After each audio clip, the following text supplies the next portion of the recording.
Ang pangarap na puting belo ay biglang naging mabigat na lambong ng kahihiyan.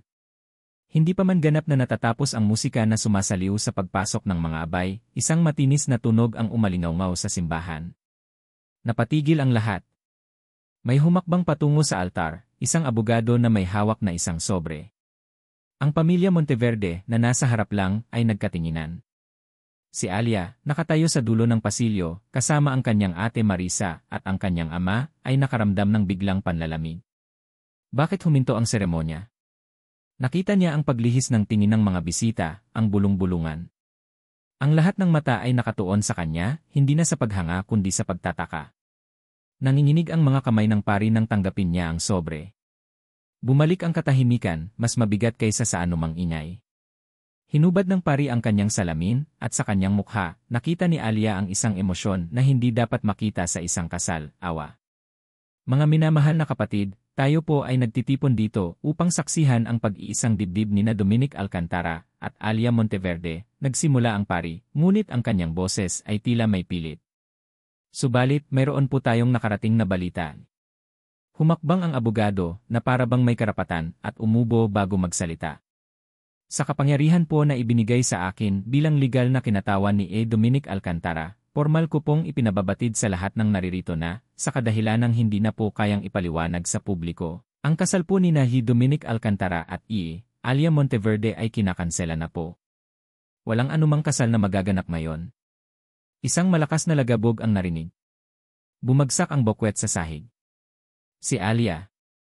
Ang kanyang puso ay parang pinunit sa gitna. Ang kanyang paningin ay lumabo sa mga luha. Nagsimula ang bulungan. Mula sa bulungan ay naging ingay, at mula sa ingay ay naging ingay ng pagkamuhi. Ang mga kamera ay nagsimulang mag-flash, ang mga bisita ay nagsimulang magboses ng pagtataka, pagkaawa, at paghuhusga. Iniwan siya sa altar. Iniwan siyang nakatayo doon, suot ang pangarap na puting damit, habang unti-unting lumalalim ang dilim sa paligid niya. Ang hangin sa simbahan ay biglang naging mabigat. Ramdam na ramdam niya ang init ng mga pisngi at ang panginginig ng kanyang mga tuhod. Para siyang isang estatwa na ginawa para sa panunuya. Naririnig niya ang boses ni Ate Marisa sa kanyang tabi, umiiyak din, sinusuportahan siya. Alia, tara na. Umalis na tayo dito. Ngunit hindi siya makagalaw. Ang mga mata niya ay nakatitig sa altar, sa bakanteng lugar kung saan dapat nakatayo si Dominic. Ang lalaking pinaniwalaan niyang magiging asawa niya. Ang lalaking nangako ng walang hanggang pag-ibig sa kanya. Naglaho. Parang bula. Naramdaman niya ang kamay ng kanyang ama sa kanyang balikat, mahigpit, ngunit wala siyang lakas para tumingin. Humihikbi na lang siya ng walang tunog, ang kanyang katawan ay nanginginig sa matinding kahihiyan. Pinipilit niyang huminga, ngunit parang sarado ang kanyang lalamunan. Ang bawat sulyap, bawat bulong, ay parang punyal na tumatama sa puso niya. Dinala siya ni Ate Marisa at ng kanyang ama sa silid na inilaan para sa bride. Isang silid na dapat ay puno ng saya at tawanan, ngunit ngayon ay naging silid ng pagluluksa. Sumandal siya sa dingding at tuluyan ng bumuhos ang mga luhang kanina pa niya pinipigilan. Wala siyang pakialam kung anong mangyayari sa makeup niya. Wala siyang pakialam sa gulo ng kanyang buhok. Wala na siyang pakialam sa kahit ano. Paano niya nagawa to, Ate Marisa? Paano, bulong niya sa pagitan ng mga hikbi. Anong nangyari? Hindi ko maintindihan eh. Niyakap siya ni Ate Marisa ng mahigpit. Hindi ko rin alam, Alia. Pero hindi ito kasalanan mo. Tandaan mo yan. Umiyak lang siya ng umiyak. Ang bawat butil ng luha ay nagdadala ng piraso ng kanyang sirang pangarap. Isang buong buhay na pinlano, na binuo, ay biglang naglaho sa isang iglap. Pakiramdam niya ay wala na siyang halaga. Isa siyang basurang itinapon sa harap pa ng maraming tao. Biglang bumukas ang pinto. Si Ate Marisa at ang kanyang ama ay napalingon. Akala ni Alia ay si Dominic na bumalik para humingi ng tawad. Pero mali siya. Nakita niya ang isang estranghero na nakatayo sa pintuan. Matangkad, nakasuot ng itim na suit, may matalim na tingin ngunit may kakaibang kapayapaan sa kanyang mga mata. Hindi niya ito kilala. Ngunit may pamilyar na aura sa kanyang tindig, lalo na sa kanyang ilong at panga na nagpapaalala kay Dominic. Pasensya na sa pag-istorbo, malumanay niyang sabi, ang kanyang boses ay malalim at kalmado, isang kaibahan sa gulo sa loob ng silid. Nagtataka ang kanyang ama at si Ate Marisa. Si Alia, na may bahid pa ng luha sa mukha, ay tiningnan ang estranghero na parabang may bumulong na katanungan sa kanyang isip. Sino siya? Sino kayo? Tanong ni Ate Marisa, may bahid ng pagdududa. Rafael Alcantara, sagot niya. May pagkilala sa kanyang tinig. Kapatid ako ni Dominic. Napanganga si Alia. Si Rafael Alcantara. Hindi niya alam na may kapatid na lalaki pa si Dominic. Palaging sinasabi ni Dominic na siya lang ang nag-iisang anak. Kapatid, bulong ni Alia, halos hindi makapaniwala. Tumango si Rafael. Kapatid sa ama. At narito ako para ayusin ang kaguluhan na ginawa ng kapatid ko. Napakunot ang noo ng kanyang ama. Anong ibig mong sabihin, binata? Lumapit si Rafael, ang bawat hakbang ay may tiwala. Tumayo siya sa harap ni Alia, direktang tinitignan ang kanyang mga mata. Ang kanyang mga mata ay kulay kape, malalim at may hindi nababasang emosyon. Monteverde, sabi niya, alam kong nararanasan niyo ang pinakamalaking kahihiyan sa buhay niyo. Nakita ko ang lahat ng nangyari. At dahil hindi naman kayo ang may kasalanan dito, at para hindi kayo maging isang katatawanan sa publiko, mayroon akong isang alok. Naguguluhan si Alia. Anong alok? Pakakasalan kita, direkta niyang sabi. Isang nakakabinging katahimikan ang bumaba sa silid. Si Ate Marisa ay napahawak sa bibig. Ang kanyang ama ay nanlaki ang mga mata. Si Alia, sa gitna ng kanyang kalungkutan, ay biglang naguluhan. Ano? Bakit? Para matapos ang kahihiyan niyo ngayon din, sagot ni Rafael, ang kanyang tinig ay hindi nagbabago. Ang lahat ay nakamasid. Kung iwan inyo ang simabahan na walang singsing sa daliri, magiging mas masahol ang usapan. Ngunit kung lalabas kayo nakasal, kahit sino pa ang pakakasalan nyo, may dignidad pa rin kayong matitira. Hindi kayo naging katatawanan. Hindi kayo iniwan. Nagpalit lang ng groom. Ang mga salita niya ay parang hampas sa kanya. May punto si Rafael. Ang kahihiyan. Ito ang pinakamasakit. Ngunit ang pakakasalan ang isang estranghero. Hindi niyo ako kilala, bulong niya. Alam ko. Ngunit kilala ko ang kapatid ko at ang kanyang pamilya. At sa pagkakataong ito, kailangan natin ng mabilis na solusyon. Ayaw ko na may babaeng nasisira ang buhay dahil sa kaguluhan ng aming pamilya. Tiningnan niya ang mga mata ni Rafael. May nakita siyang sincerity, isang kakaibang klase ng desisyon. Ito ba ang pagkakataon para makatakas sa bangungot? Para hindi maging sentro ng panunuya? Alia, huwag, bulong ni Ate Marisa, hinila siya sa braso. Hindi mo yan kilala. Baka mas malala pa ang mangyari. Anak, pag-isipan mo ng mabuti, sabi ng kanyang ama, nag-aalala. Ngunit ang utak ni Alia ay nasa estado ng gulat. Ang lahat ng kanyang pangarap ay nawasak. Ang kanyang dignidad ay nasa alanganin.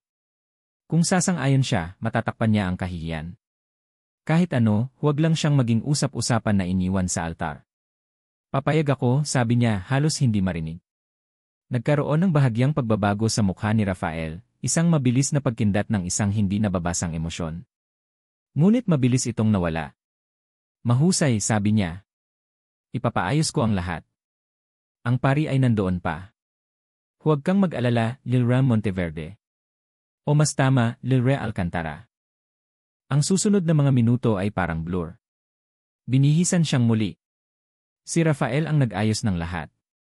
Mabilis. Walang tanong. Walang masyadong usapan. Dinala siya pabalik sa altar na parabang walang nangyari. Ang mga bisita ay nagulat. Ang mga mata nila ay nakadikit sa kanya at kay Rafael. Ang mga bulungan ay naging mas malakas, ngunit iba na ang tono. Hindi na awa kundi nagtataka. Ang seremonya ay muling nagsimula, mabilis. Ang mga tanong ng pari, ang mga sagot na automatic. Ang sing-sing. Isang kakaibang sing-sing, hindi ito ang sing-sing ni Dominic. Malamig ang hawak ni Rafael. Ngunit ang kanyang tingin ay matalim, direkta. I now pronounce you husband and wife. Natapos ang lahat. Wala siyang naramdamang kagalakan. Wala siyang naramdamang pag-ibig. Tanging pagod, kalungkutan, at isang malaking katanungan sa kanyang puso. Rafael. Ang kanyang misteryosong asawa. Tumalikod sila sa altar. Naglakad palabas ng simbahan. Ang flash ng kamera ay mas marami na ngayon kaysa kanina. Ang mga bulungan ay mas matindi. Ngunit hindi na tungkol sa pag-abandona, kundi tungkol sa bagong asawa. Nang makalabas sila sa simbahan, sa ilalim ng maliwanag na araw, tumigil si Rafael. Lumingon siya kay Alia na nakatulala pa rin. Isang maliit, halos hindi nakikitang ngiti ang sumilay sa kanyang labi, ngunit ang kanyang mga mata ay nanatiling seryoso. Maligayang pagdating sa buhay ko, Yilrea Alcantara, bulong niya, ang kanyang tinig ay sapat lang para marinig ni Alia. Hindi mo pa alam kung anong pinasok mo. Ang mga gulong ng itim na luxury car ay halos hindi na marinig habang nilulusong ang sementadong daanan. Ngunit para kay Alia, ang bawat ikot ay parang tambol na nagpapatalbog sa kanyang pagkabahala. Katabi niya si Rafael, na nananatiling tahimik, ang kanyang tingin ay nakatuon sa bintana, na para bang walang bigat ang mga pangyayaring kagagaling lang nila. Habang papalapit sila sa Alcantara Mansion, lumaki ng lumaki ang mga bahay na dinadaanan nila, hanggang sa masilayan niya ang mismong mansyon. Hindi ito basta bahay lang. Ito ay isang palasyo. Mataas ang gate na gawa sa wrought iron, may matitingkad na disenyo, at sa likod nito ay bumungad ang isang napakalaking istruktura na gawa sa puting bato at naglalakihang salamin. May fountain sa gitna ng bilog na driveway, at sa paligid ay naglalakihang mga puno at manicured gardens. Para itong lumabas sa isang glossy magazine o sa isang pelikula. Para sa isang babaeng lumaki sa isang simpleng bahay, ang mansyon ay nakakatuwa. Ngunit ngayon, sa kasalukuyan niyang sitwasyon, pakiramdam niya ay isa itong ginintuang hawla. Nandito na tayo, basag ni Rafael sa katahimikan, ang kanyang boses ay walang emosyon. Pagbaba niya mula sa sasakyan, naramdaman niya ang malamig na hangin ng hapon. Ngunit mas malamig pa ang naramdaman niyang pag-indayog ng puso niya. Ang mga paa niya ay tila nakabaon sa semento, ayaw humakbang. Alia, marahan niyang tawag, ang kanyang kamay ay bahagyang humawak sa kanyang siko, tila ginagabayan siya. Halika na. Sumunod siya, ang kanyang tingin ay nakatuon sa malaking pinto na gawa sa kahoy, may malalaking ukit na tila mga bantay sa isang lihim na mundo. Alam niya na sa sandaling pumasok siya sa pinto na yon, ganap na magbabago ang kanyang buhay.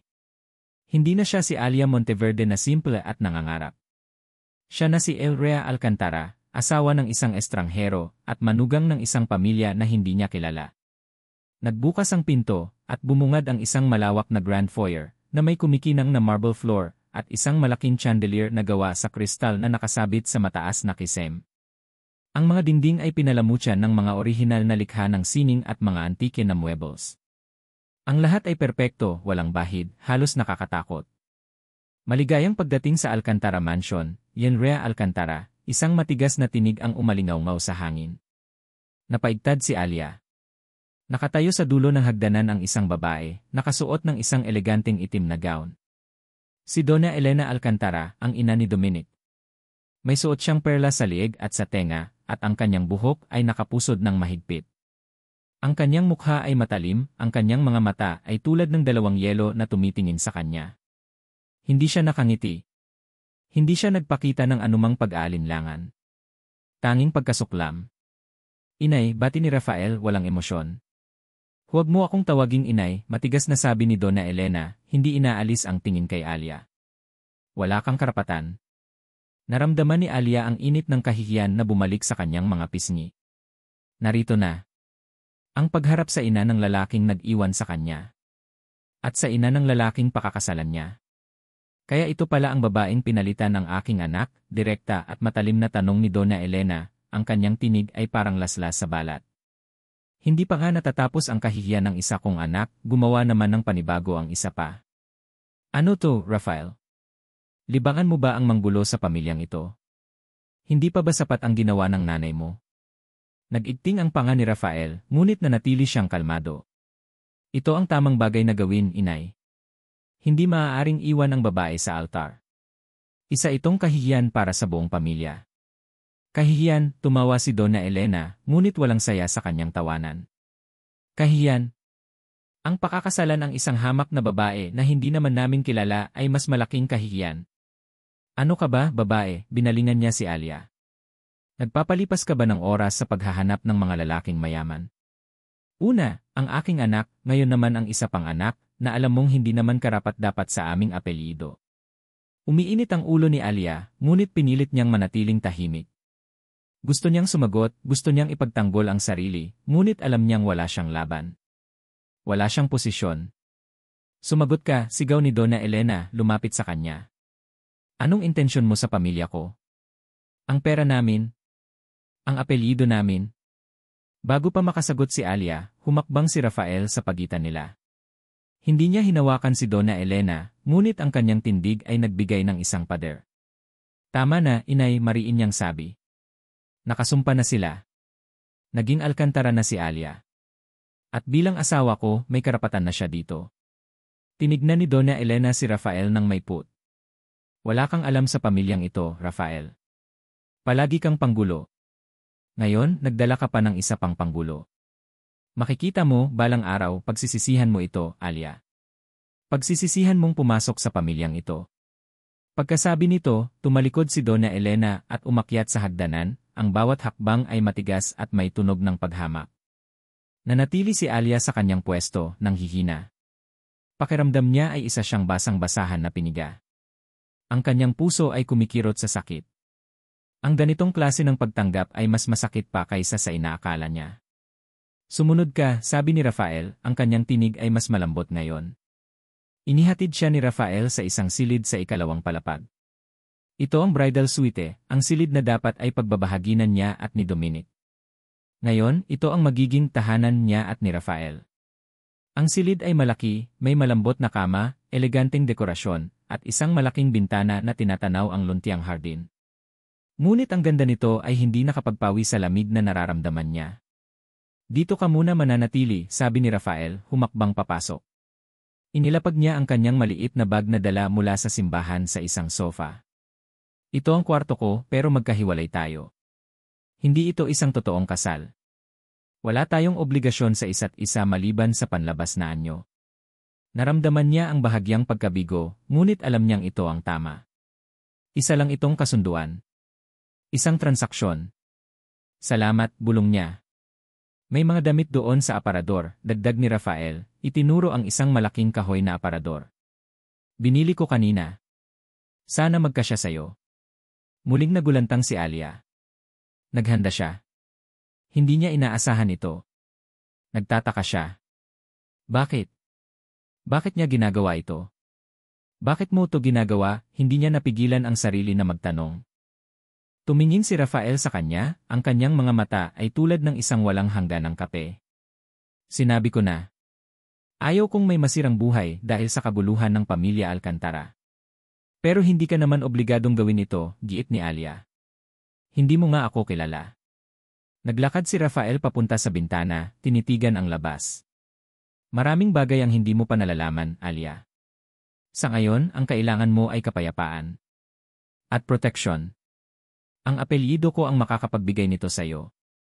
Sa loob ng mansyon na ito, ligtas ka. Subalit sa labas, lalo na sa mga mata ng publiko, malaking gulo ang naghihintay. Ang kanyang mga salita ay tila nagbigay ng konting katiyakan, ngunit nagbigay din ng karagdagang tanong. Anong gulo? Bakit kailangan ng proteksyon? Gutom ka ba? Tanong ni Rafael, bumalik ang tingin sa kanya. Hindi ka nakakain ng maayos buong araw. Umiling si Alia. Wala akong ganang kumain. Kailangan mong kumain, mariin sabi niya. Para magkaroon ka ng lakas. Hindi ito ang dulo ng problema mo. Ito ang simula. Nag-alinlangan si Alia, ngunit ang pagmamalasakit sa kanyang tinig ay totoo. Hindi niya maintindihan ang lalaking ito. Minsan, parang isang robot. Minsan naman, nagpapakita ng kakaibang pagmamalasakit. Sige, mahina niyang sagot. Iniwan siya ni Rafael para makapagbihis. Napatulala si Alia sa aparador. May mga bagong damit doon, mga simpleng pajama at damit na pambahay. Lahat ay bagong-bago at may tatak pa. Hindi niya inaasahan ang ganitong paghahanda. Pagkatapos niyang makakain ng konti at makapagbihis, lumabas siya sa balkonahe ng kwarto. Ang hangin ay malamig at ang mga ilaw ng mansyon ay nagbibigay ng kakaibang liwanag sa paligid. Ang mga bulaklak sa hardin ay kulay rosas at puti, may amoy na nakakapagpaalala sa kanya ng kanyang pamilya. Biglang naramdaman niya ang matinding pangungulila. Hindi pa niya nakakausap ng maayos si Ate Marisa at ang kanyang ama. Kinuha niya ang kanyang cellphone sa bulsa ng kanyang bag, agad niyang tinawagan si Ate Marisa. 80. Nanginginig ang kanyang boses. Alia, kumusta ka na? Bakit hindi ka sumasagot kanina pa? Nag-aalalang tanong ni Ate Marisa. Nag-alala kami ni tatay. Okay ka lang ba dyan sa mansyon ng Alcantara? Anong ginawa nila sa'yo? Ayos lang ako, ate, pilit niyang sabi. Masakit lang ang ulo ko. Pero okay lang. Wala silang ginawa. Talaga? Ang gulo-gulo ng balita dito. Pati sa Lee, pinag-uusapan ang kasal mo. At iyong Rafael Alcantara. Sino ba talaga siya? Ikinuwento niya kay Ate Marisa ang lahat ng nangyari, ang paglapit ni Rafael, ang alok niya, at ang pagpasok niya sa mansyon. Ang kanyang boses ay puno ng pagkalito. Ate, para akong nawawala, sabi niya. Ligtas ako dito, pero pakiramdam ko, lalo akong naliligaw. Napakalaki ng bahay na ito, at lahat sila kakaiba. Lalo na ang mama ni Dominic. Galit na galit sa akin. Naku, Alia, bulong ni Ate Marisa. Mag-ingat ka dyan. Hindi mo alam kung anong uri ng pamilya ang napasukan mo. Bakit nga ba pumayag ka sa isang estranghero? Hindi ko alam, ate. Kasi ang sakit. Ang sakit ng kahihiyan. Ayoko nang maging sentro ng usapan. At may something kay Rafael. Hindi ko maintindihan. Parang iba siya kay Dominic. Pero hindi ko alam kung mabuti o masama. Nagtagal ang kanilang usapan at kahit papaano gumaan ang pakiramdam ni Alia. Ang boses ni Ate Marisa ay parang balabal na kumot, nagbibigay ng init sa kanyang naguguluhan na puso. Pagkatapos ng tawag, naramdaman ni Alia ang pagod. Humiga siya sa malaking kama, ngunit hindi siya makatulog. Ang kanyang isip ay patuloy na gumagala. Ang kahihiyan, ang kalungkutan, ang pagkalito. Nagpasya siyang bumangon at uminom ng tubig. Naglalakad siya sa sala ng kwarto nang marinig niya ang boses ni Rafael mula sa study room na nasa kabilang dulo ng koridor. Nakabukas ng kaunti ang pinto. Nakuha na natin siya, sabi ni Rafael, ang kanyang tinig ay malalim at seryoso. Wala nang bakas ng pagmamalasakit na ipinakita niya kanina. Nasa loob na siya ng mansyon. Huwag kayong mag-alala, hindi siya makakatakas. Nagawa ko na ang unang bahagi ng plano. Napahinto si Alia. Plano? Anong plano? Siguraduhin niyong walang makakaalam tungkol dito, patuloy ni Rafael, ang kanyang boses ay mas bumaba. Kailangan nating maging maingat. Hintayin lang natin ang tamang panahon para gumalaw. Hindi dapat sila maghinala. Hindi siya makahinga. Ang unang bahagi ng plano. Ang tamang panahon? Siya ba ang pinag-uusapan niya? Siya ba ay isang pawn sa kanyang laro? Ang lalaking nagligtas sa kanya mula sa kahihiyan ay ang siya ring nagpakulo ng malaking misteryo sa kanyang buhay. Isang malamig na dampi ng hangin ang gumising kay Alia. Hindi siya makatulog ng maayos matapos marinig ang bahagi ng usapan ni Rafael kagabi. Ang mga salitang kiplano at nasa loob na siya ng mansyon ay paulit-ulit na umalingaw-ngaw sa kanyang isip. Sino ang pinag-uusapan niya? Siya ba? Isa ba siyang bihag? Bumangon siya sa malaking kama, pakiramdam ay hindi siya nagkaroon ng sapat na pahinga. Ang sikat ng araw ay tumagos sa bintana, nagbibigay liwanag sa napakagandang silid, ngunit hindi ito nakapagpawi sa dilim na bumabalot sa kanyang puso. Narinig niya ang mga yapak sa labas ng kwarto, at kasunod nito ang isang seryosong usapan. Lumabas siya mula sa kanyang silid, at dahan-dahang lumapit sa hagdanan. Mula sa itaas, nakita niya ang isang pamilyar na anino na naglalakad sa foyer. Dominic. Napakagatlabi si Alia. Ang lalaking nag-iwan sa kanya sa altar. Ang lalaking dapat ay kanyang asawa. Narito siya, para bang walang nangyari. Nakasuot ng isang mamahaling suit, ang kanyang buhok ay maayos, at mayabang pa rin ang kanyang tindig. Ngunit may bahid ng gulo sa kanyang mukha, isang halo ng galit at takot.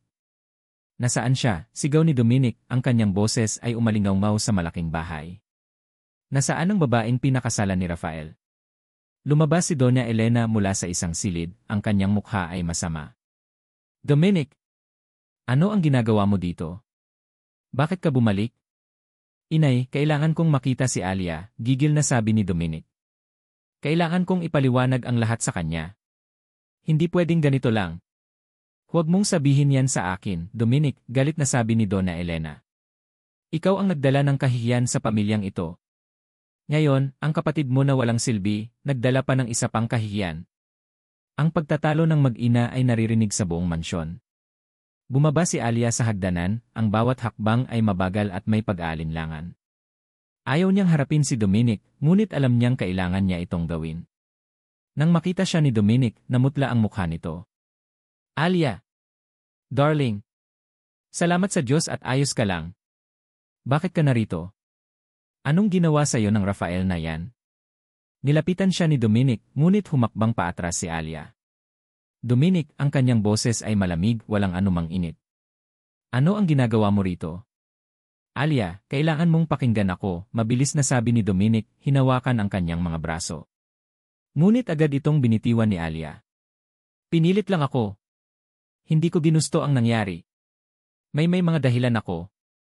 Mga dahilan, tumawa si Alia, ngunit walang saya. Mga dahilan na nag-iwan sa akin sa altar. Nagpahiya sa akin sa harap ng lahat. Anong klaseng dahilan ang magagawa niyan, Dominic? Tungkol sa negosyo, Alia. Tungkol sa ama ko, depensa ni Dominic, ang kanyang boses ay halos nagmamakaawa. Kung hindi ko ginawa iyon, mas malaking gulo ang mangyayari. Hindi mo maintindihan. Ang kanyang mga salita ay parang gasgas na plaka. Ngunit sa ilalim ng kanyang pagmamakaawa, nakita ni Alia ang isang bakas ng takot. Takot sa kanyang ama, Don Emilio. Bago pa man makasagot si Alia, isang tinig ang bumulaga sa likuran nila. Tama na ang drama, Dominic. Si Rafael. Nakatayo siya sa likuran, nakahalukip-kip, ang kanyang mga mata ay nanunuot. Ang kanyang aura ay kalmado ngunit mapanganib. Rafael, gigil na sabi ni Dominic, binalingan ang kapatid. Ano ang ginawa mo? Bakit mo siya pinakasalan? Gusto mo ba talagang sirain ang lahat? Ako ang sumisira ng lahat, tumawa si Rafael, isang maikling, walang emosyong tunog. O ikaw na inutil na iniwan ang babaeng dapat ay pakakasalan mo. Walang alkantara na magpapahintulot na mangyari yon, Dominic. Kahit na ikaw ang gumawa ng kaguluhan. Hindi mo naintindihan, sigaw ni Dominic, lumapit kay Rafael. Hindi ako ang may gusto niyan. Pinilit ako ni Papa. Pinilit niya akong ikansela ang kasal para sa isang mas malaking bagay. Anong mas malaking bagay? Tanong ni Rafael, walang pag-aalinlangan. Ang sarili mong kapakanan? Ang sarili mong kabobohan? O ang takot mo sa anino ng ating ama? Nag-igting ang panga ni Dominic. Hindi mo alam ang pinagdaanan ko. Hindi mo alam kung gaano kahirap ang maging anak ni Don Emilio. Kaya huwag kang magsalita na para bang alam mo ang lahat. Mas alam ko kaysa sa inaakala mo, sagot ni Rafael, ang kanyang tingin ay matalas. Lalo na sa mga bagay na sinisikap mong itago. Nagkatinginan ang dalawang magkapatid, ang kanilang mga mata ay nagbabanggaan na tila mga kidlat. Si Alia, na nasa pagitan nila, ay nakaramdam ng kaba. May malalim na hidwaan sa pagitan nila na hindi lang tungkol sa kanya. May mas malalim pa. Dominic, umalis ka na, sabi ni Donna Elena, ang kanyang boses ay biglang lumambot. Kailangan nating pag-usapan ang bagay na ito. Hinila niya sa braso ang kanyang anak at iginaya papunta sa library. Ngunit bago sila tuluyang makapasok, narinig ni Alia ang huling bulong ni Dominic. Babalikan kita, Alia.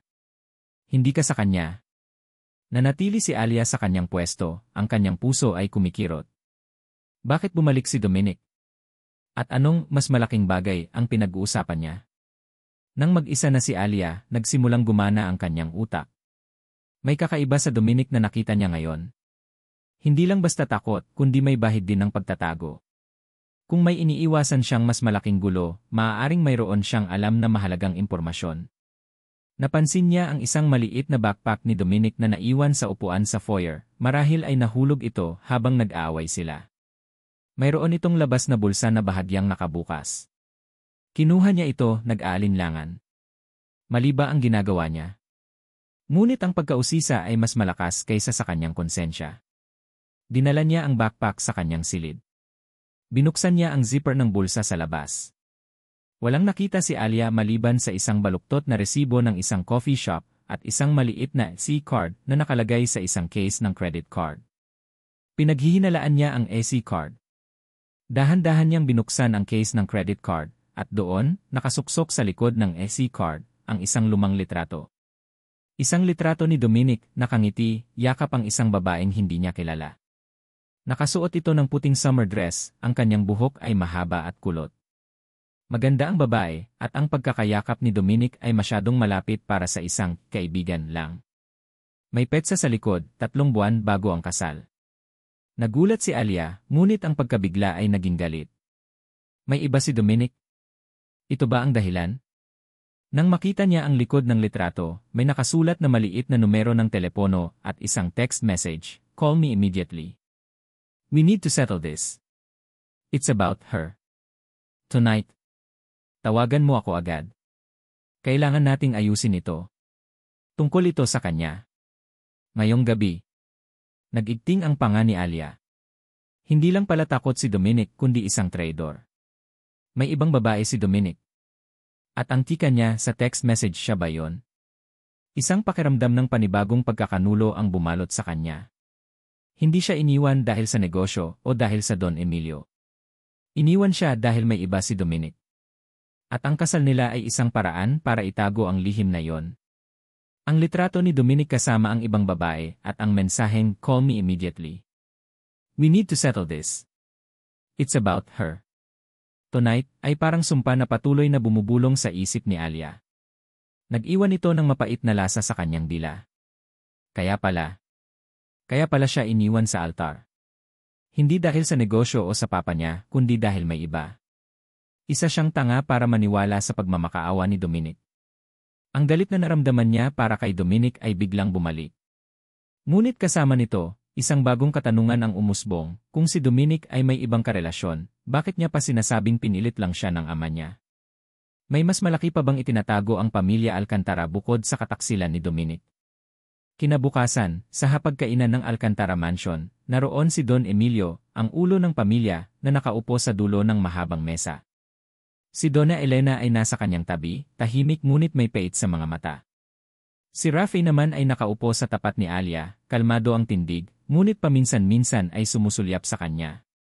"Magandang umaga, Alia," sabi ni Don Emilio, ang kanyang boses ay malalim at makapangyarihan.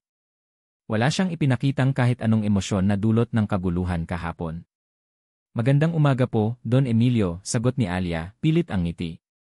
Kinuha ni Alia ang pagkakataon. "Don Emilio, gusto ko lang po sanang magtanong. Tungkol po kay Dominic eh." Biglang nag-igting ang panga ni Don Emilio. Ang tungkol kay Dominic ay tapos na. Hindi na siya bahagi ng usapan dito. Naging kahihiyan siya. Pero, bakit po niya ginawa yon? Mapangahas na tanong ni Alia. Sinabi po niya na pinilit lang daw po siya. May kinalaman daw po sa inyo. Sumimangot si Don Emilio.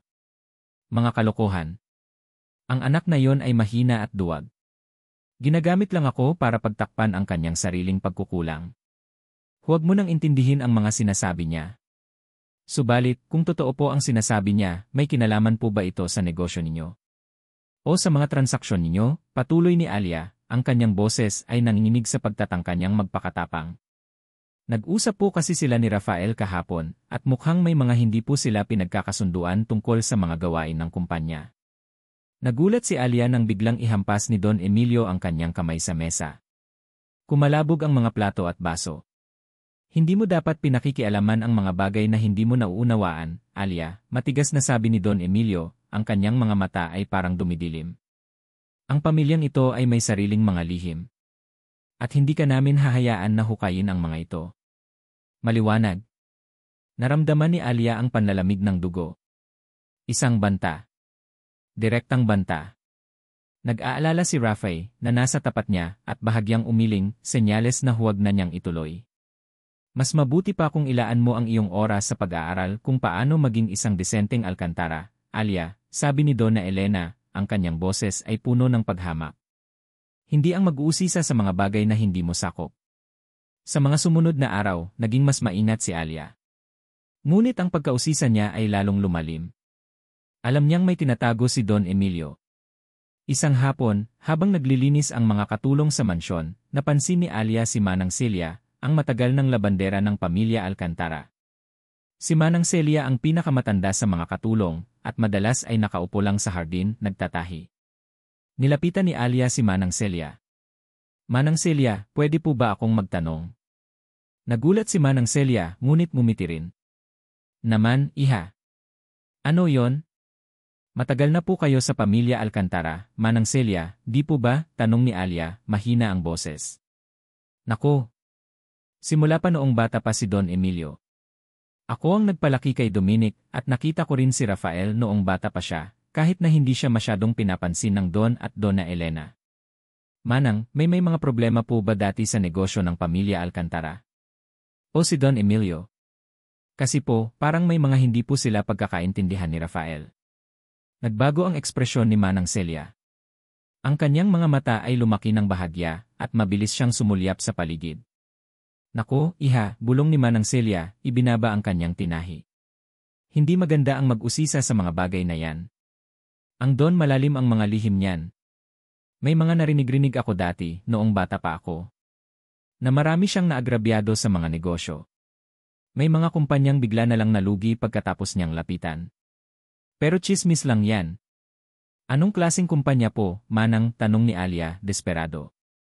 Umiling si Manang Celia. Hindi ko na maalala ang mga pangalan, iha. Basta ang alam ko, malakas ang Don. Hindi mo dapat kalabanin yan. Minsan, may narinig akong nag-uusap na isang accident daw na nangyari sa isang kumpanya. Pero hindi ko na masyadong maalala. Ang tanda ko lang, may mga umalis sa mansyon noon at hindi na bumalik. Kahit hindi malinaw ang impormasyon, sapat na yon para mag-alab ang pagkausisa ni Alia. May itinatago si Don Emilio. Isang bagay na madilim na pwedeng magpaliwanag sa tunay na motibo sa likod ng pag-ugali ng pamilyang ito. Isang araw, niyaya siya ni Rafael na lumabas. Kailangan mong magpahangin, sabi niya. Hindi ka maaaring manatili lang sa mansyon. Mas lalo kang magkakasakit. Nag-aalinlangan si Alia, ngunit ang init ng mga mata ni Rafael ay tila nagpapahiwatig ng kanyang pag-aalala. Kahit may mga tanong pa siya tungkol sa plano, may bahagi sa kanya na nagtitiwala kay Rafael, lalo na kung ikukumpara kay Dominic. Sige, sagot niya. Hindi sila pumunta sa mall o sa isang magarang restaurant. Dinala siya ni Rafael sa isang lumang bahagi ng Maynila, sa isang lugar na maraming maliliit na bahay, makitid na kalye, at mga bata na naglalaro sa kalsada. Dito ako lumaki, sabi ni Rafael, ang kanyang tingin ay nakatuon sa isang lumang bahay na gawa sa kahoy at yero. Hindi ako lumaki sa Alcantara Mansion. Malayo sa rito ang buhay ko noon. Nagulat si Alia. Pero, Alcantara ka? Kapatid sa ama. Isang lihim na anak. Ginamit lang ang aking ina ng Don para sa kanyang sariling kapakanan. Nang malaman ni Donna Elena, pinatapon kami. Binigyan ng pera pero pinalayo sa pamilya. Hindi ko nakilala ang aking ama hanggang sa lumaki ako. At nang makilala ko siya, hindi rin ako malugod na tinanggap sa pamilya, maliban kung may kailangan sila sa akin. Naramdaman ni Alia ang kirot sa kanyang puso. Ito ang unang pagkakataon na narinig niya ang kwento ni Rafael. Ang pagkaawa. Ang pagkaunawa. Hindi siya lang ang biktima ng pamilyang Alcantara. Kaya pala, bulong niya. Kaya pala galit sa iyo si Donna Elena. Tumango si Rafael. Para sa kanila, ako ang anino. Ang paalala ng kasalanan ng Don. Si Dominic naman siya ang tagapagmana. Ang lahat ng pressure ay nasa kanya. Kaya siya ganoon. Mahina at takot sa ama niya. Nag-aalangan si Rafael pero patuloy siyang nagsalita. Marami ang nasira sa paghahanap ng kapangyarihan ng Don. Maraming buhay ang apektado. Ang pamilya Alcantara hindi lang ito tungkol sa pera at pangalan. Ito ay tungkol sa kapangyarihan at pagtatago ng mga kasalanan. Ang mga salita ni Rafael ay tila nagbigay ng mga bagong kabanata sa kanyang paghahanap. Ang kanyang kwento ay nagbigay ng bagong pananaw. Hindi lang ito tungkol sa kanya o kay Dominic. May mas malalim. Pagbalik nila sa mansyon, habang nagpapahinga si Don Emilio, nagpasya si Alia na maglakad-lakad sa library. Puno ito ng mga libro, lumang dokumento, at mga larawan ng pamilya Alcantara. Sa sulok, nakita niya ang isang lumang kahoy na kabinet na puno ng mga folder. Mga lumang dokumento ng negosyo. Biglang may pamilyar na pangalan ang tumalon sa kanyang mga mata, Monteverde Holdings. Nanlamig ang kanyang mga kamay. Monteverde. Ang apelyido ng kanyang pamilya. Kinuha niya ang folder. Sa loob nito may mga lumang papel.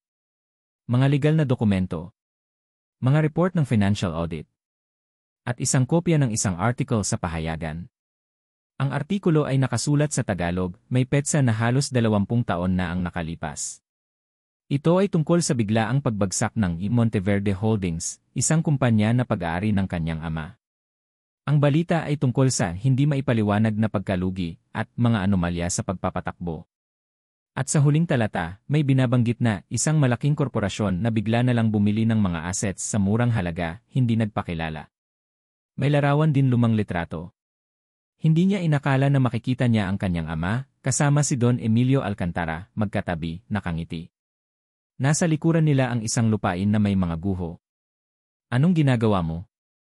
Napaigtad si Alia. Hawak pa rin niya ang folder. Si Rafael. Nakatayo siya sa pintuan ng library, ang kanyang tingin ay nakatuon sa folder sa kanyang mga kamay. Ang kanyang mukha ay seryoso, at sa isang iglap, nakita ni Alia ang isang bakas ng tensyon at pag-aalala sa kanyang mga mata. Hindi ito ang kalmadong Rafael na kilala niya. Ito ay isang Rafael na tila may alam at may itinatago. Alia Monteverde. Napakapit si Alia sa lumang folder, ang kanyang mga kamay ay nanginginig. Ang litrato ng kanyang ama at ni Don Emilio Alcantara na nakangiti sa harap ng mga guho, kasama ang artikulo tungkol sa pagbagsak ng Monteverde Holdings, ang kumpanya ng kanyang pamilya, ay parang suntok sa kanyang sikmura. Ang mga salita ni Manang Celia at ang mga pahiwatig ni Rafael tungkol sa mga naagrabyado at kasalanan ng Don ay biglang nagkaroon ng nakakatakot na kahulugan. Anong ginagawa mo? Muling tanong ni Rafael, ang kanyang boses ay malalim at formal. Wala na ang bahid ng pagiging malambing na narinig niya kanina. Inangat ni Alia ang kanyang tingin, ang kanyang mga mata ay puno ng pagtataka at takot. Hawak pa rin niya ang folder, tila ito ang tanging bagay na nagpapatatag sa kanya. Ito ba ang dahilan, Rafael? Bulong niya, ang kanyang lalamunan ay hirap magsalita. Ito ba ang koneksyon ng pamilya ko sa pamilya ninyo? Kaya ba ako iniwan ni Dominic? Kaya ba ako pinakasalan mo? Lumapit si Rafael dahan-dahan. Ang kanyang mukha ay seryoso, walang emosyon, ngunit may nakita si Alia na bahagyang pag-igting sa kanyang panga. Tanda ng isang matinding internal struggle. Alia, may mga bagay na hindi pa oras para malaman mo, sabi ni Rafael, ang kanyang mga mata ay nanunuot. Hindi pa oras, sumabog si Alia, ang kanyang boses ay tila galit. Nandito na ang ebidensya, Rafael. Ang kumpanya ng ama ko na biglang nalugi. Ang litrato nila ni Don Emilio. Ang lahat ng nangyari sa akin. Nakaplanado ba to? Ginagamit niyo lang ba ako? Isinara ni Rafael ang kanyang mga mata, isang mabilis na pag-iling, tila sa kanyang sarili. Pagmulat niya, may nakita si Alia na kakaiba sa kanyang tingin. Pagsisisi. Sakit. Hindi ganoon kadali ang lahat, Alia, sabi ni Rafael, ang kanyang tinig ay mas malambot ngayon. Umalis muna tayo dito. Hindi ligtas mag-usap sa library. Sumama ka sa akin. Hindi nag-alinlangan si Alia. Alam niyang ito na ang oras. Kailangan niyang malaman ang buong katotohanan. Dinala siya ni Rafael sa isang secluded na bahagi ng hardin, malayo sa mansyon, kung saan naririnig lang ang huni ng mga ibon at ang bulong ng hangin. Naupo sila sa isang lumang bench sa ilalim ng isang malaking puno. Rafael Alcantara. Kailangan na. Hindi na niya kayang itago pa sa kanya ang katotohanan. Nakita na niya ang folder. Nakita na niya ang koneksyon. Napakasakit sa kanyang dibdib. Hindi ito ang plano niya, ang saktan si Alia. Ang plano niya ay protektahan siya, at gamitin ang pag-aasawa bilang isang paraan para makapasok sa sariling tahanan, upang masugpo ang ama niyang si Don Emilio. Alia, nagsimula si Rafael, ang kanyang boses ay bahagyang nanginginig. Patawarin mo ako. Hindi ko sinasadyang ilagay ka sa sitwasyong ito. Tiningnan siya ni Alia, ang kanyang mga mata ay puno ng luha ngunit matigas. Ang nais ko lang ay ang katotohanan, Rafael. Bumuntong hininga si Rafael. May plano ako. At alam ko ang lahat ng nangyari bago ang kasal. Alam kong iniwan ka ni Dominic. At alam ko rin ang tungkol sa kumpanya ng ama mo. Nanlaki ang mga mata ni Alia. Alam mo? Patuloy ni Rafael, ang bawat salita ay parang kutsilyo na humihiwa sa kanyang sariling konsensya. 4 na taon na kitang sinusundan, Alia. Ano? Halos sumigaw si Alia. Hindi sa paraang creepy. Pakinggan mo ako, nagmamadaling paliwanag ni Rafael. Nagsimula ang lahat noong matagal na. Ang aking ama, si Don Emilio, ay isang mandaragit. Sa kanyang paghahanap ng kapangyarihan, maraming kumpanya ang kanyang sinira. Isa na rito ang Monteverde Holdings, ang kumpanya ng ama mo. Noong panahong iyon, bata pa lang ako, at ang ina ko ay kalaban na ni Don Emilio. Narinig ko ang mga usapan. Pinahirapan ng aking ama ang inyong kumpanya sa pamamagitan ng iligal na transaksyon at pagmamanipula. Napilitan ng ama mo na ibenta ang lahat ng assets nyo sa Don sa napakamurang halaga. Iyon ang dahilan kung bakit naghirap kayo. At ang stress na idinulot nito nagkasakit ang mga magulang mo. Hindi ko alam ang buong detalye ng kanilang pagkamatay, pero alam kong ang Don ang direktang nagdulot ng kanilang paghihirap. Matapos noon, kinailangan ng Don ang isang malaking proyekto sa probinsya nyo. Ang lupain nyo. Pero matibay ang inyong pamilya. Hindi niyo ibenta. Pinilit kayo. At nang hindi niyo ibenta, gumamit siya ng marahas na paraan. Napakapit si Alia sa kanyang sarili, ang kanyang mukha ay namutla. Ang mga magulang ko siya ang dahilan. Hindi ko masisigurado ang buong detalye ng kanilang pagkamatay, Alia. Pero alam kong malaki ang kinalaman ng ama ko sa pagbagsak ng inyong pamilya. Kaya ako nandito. Kaya ko ito ginagawa. Nang malaman ko na ang aking kapatid, si Dominic, ay ikakasal sa'yo, nagulat ako. Maraming taon na ang nakalipas, pero hindi ko nakalimutan ang pangalan ng Monteverde. Inimbestigahan ko ang lahat. Nalaman ko na ang kasal na yon ay hindi dahil sa pag-ibig. Ito ay isa lamang sa mga plano ni Don Emilio. Plano, tanong ni Alia, ang kanyang boses ay basag. Sabi ni Rafael, ang kanyang tingin ay nakatuon sa malayo, tila inaalala ang mga masakit na nakaraan. May isang malaking kasunduan ng ama ko sa isang dayuhang kumpanya na nangangailangan ng malaking piraso ng lupa sa inyong probinsya. Ang lupang iyon ay hindi pa rin ganap na naipasa kamay niya. Kailangan niya ng isang lehitimong paraan para makuha ito. Ang pagpapakasal ni Dominic sa iyo ay isa sa mga paraan para makontrol ka. Para masiguro na hindi ka magiging problema sa hinaharap, lalo na kung malaman mo ang katotohanan. Dominic. Alam niya to. Alam niya ang bahagi, pag-amin ni Rafael. Pinipilit siya ng ama ko. Takot siya sa ama niya, Alia. At may iba pa siyang tinatago na nalaman ko rin. May utang si Dominic sa isang underground group. Nalaman ito ni Don Emilio at ginamit niya ito para pilitin si Dominic na kanselahin ang kasal at sumunod sa ibang plano, isang mas malaking kalokohan. Kaya si Dominic hindi niya ginusto na iwan ka. Pinilit siya. Ngunit sa huli, pinili pa rin niya ang takot at ang sarili niya kaysa sayo. Nang malaman ko ang lahat, naramdaman ko ang matinding pangangailangan na protektahan ka. Ang makita kang masaktan at mapahiya sa araw ng kasal mo, hindi ko kinaya. Ang pag-aasawa sa iyo ay ang tanging paraan para makontrol ko ang sitwasyon. Para hindi ka tuluyang maging pawn sa mga plano ng aking ama. At para maipasok kita sa mansyon, kung saan mas madali akong makakagalaw at makakuha ng ebidensya laban sa kanya. Alam kong hindi ito ang ideal, Alia. Alam kong nasasaktan kita. Pero naniniwala akong ito ang pinakamahusay na paraan para maligtas ka. Alia Monteverde. Napakasakit. Mas masakit pa sa inaakala niya. Hindi lang pala isang pag-abandona. Hindi lang pala isang panloloko.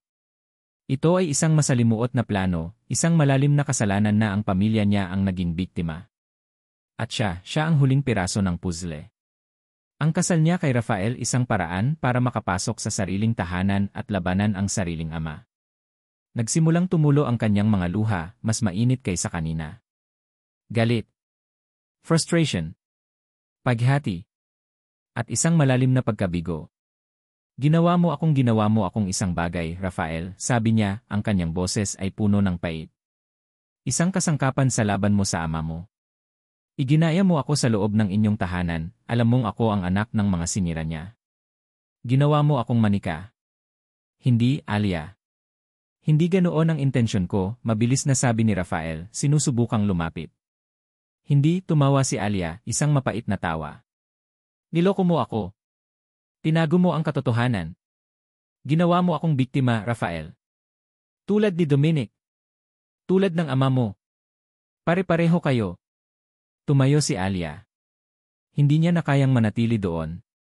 Ang sakit ay sobra-sobra. Ang lahat ng pagtitiwala niya, kahit na konti lang, ay biglang nawasak. Ang lalaking akala niya ay nagligtas sa kanya ay ang siya ring nagpakulo ng mas malaking gulo.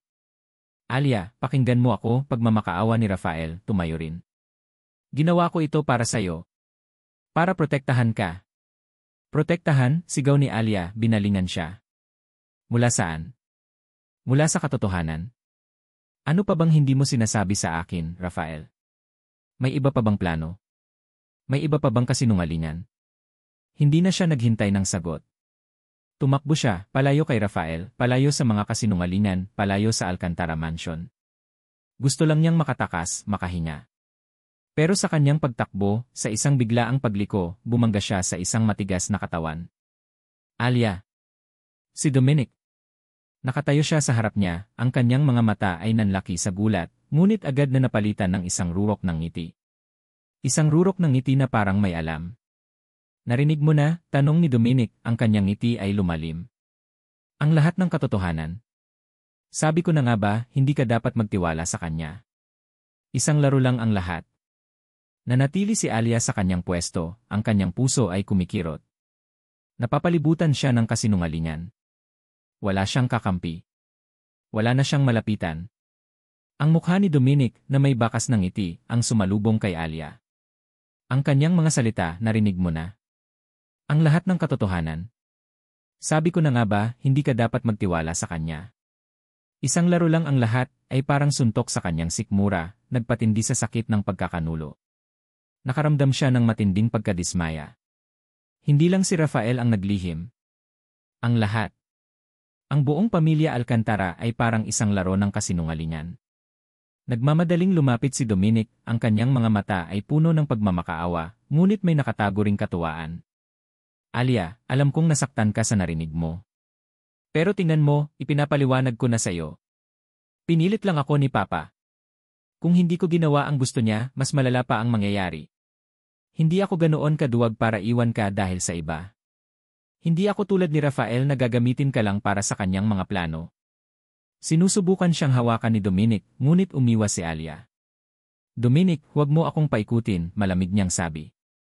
Nakita ko ang litrato mo kasama ang ibang babae. Nakita ko ang text message.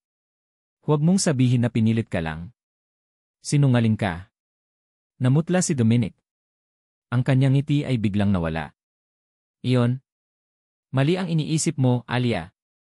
Kaibigan ko lang siya. At ang text message, para lang iyon sa di.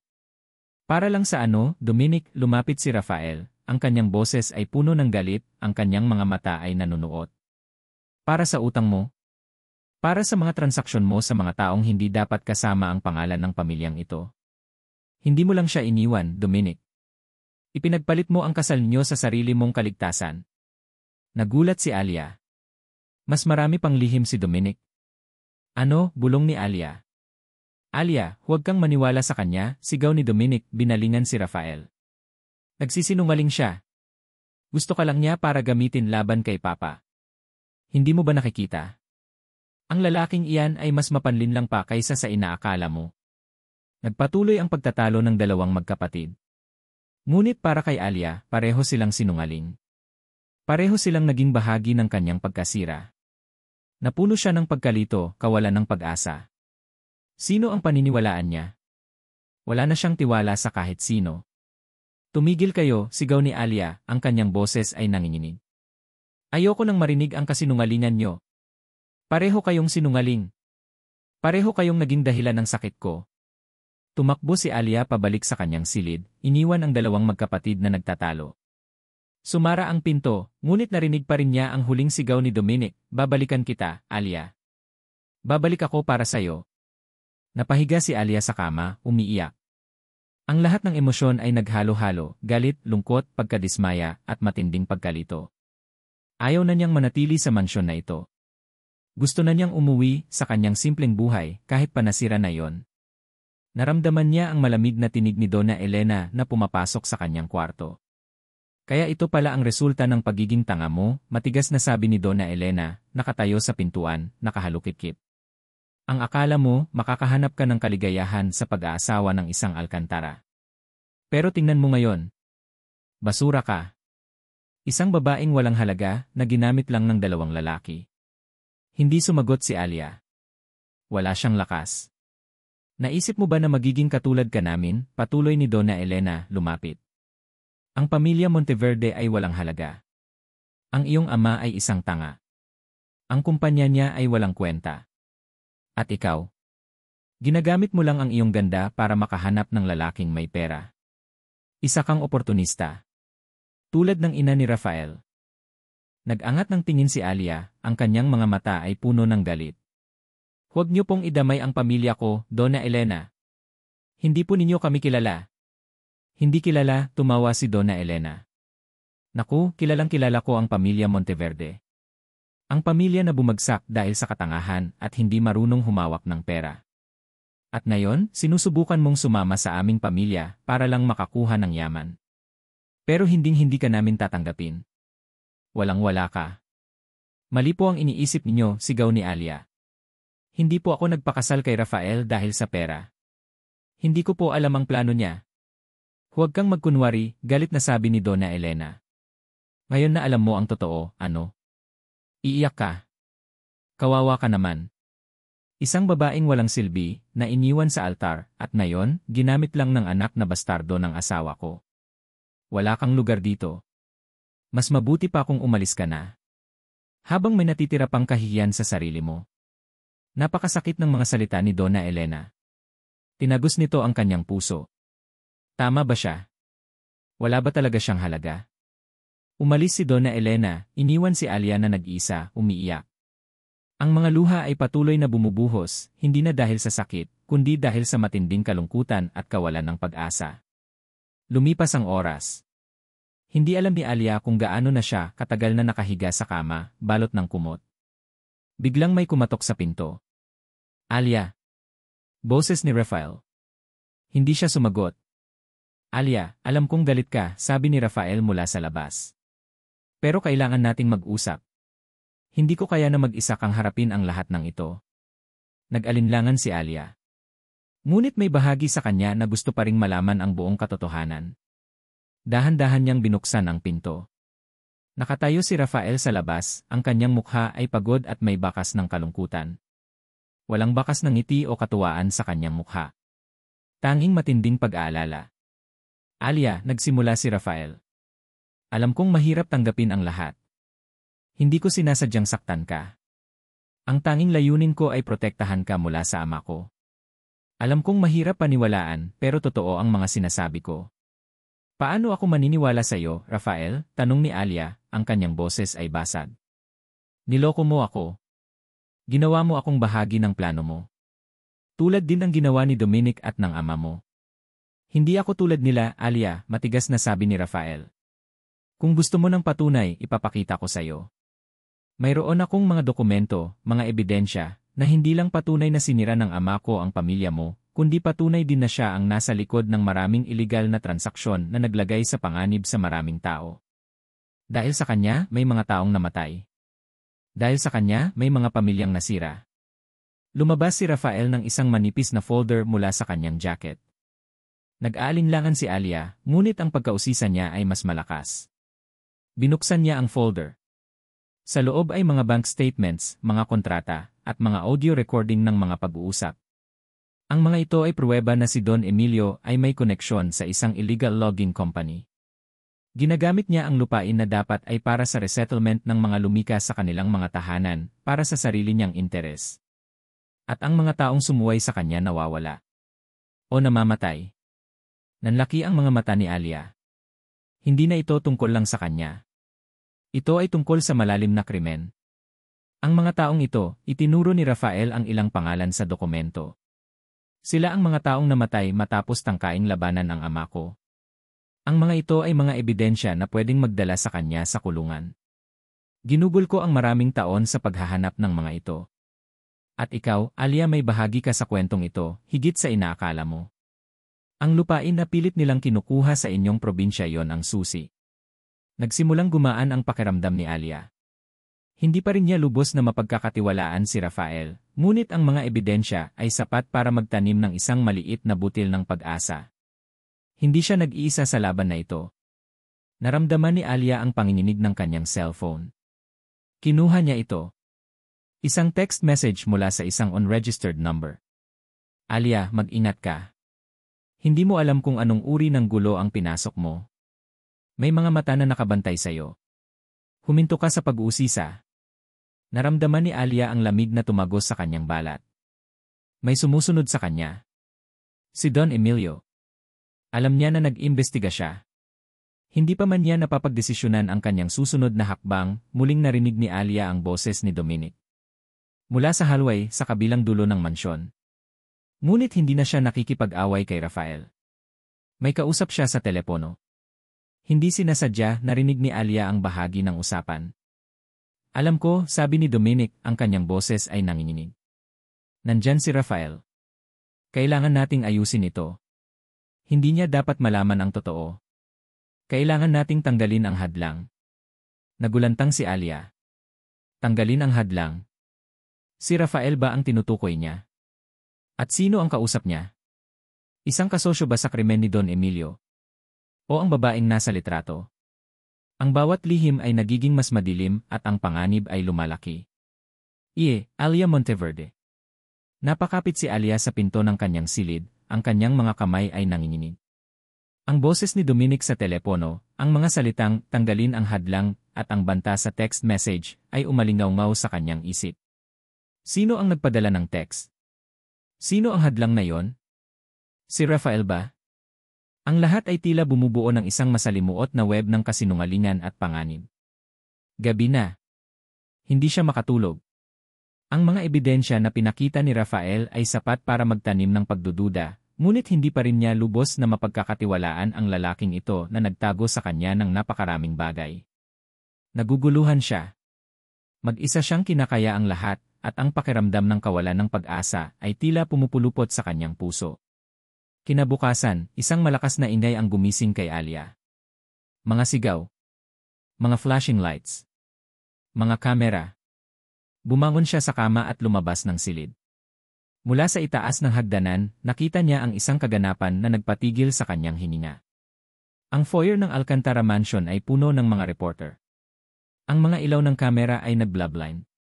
Mayroong isang podyum sa gitna, at doon nakatayo si Don Emilio Alcantara. Ang kanyang mukha ay seryoso, ang kanyang tinig ay umaalingaw-ngaw.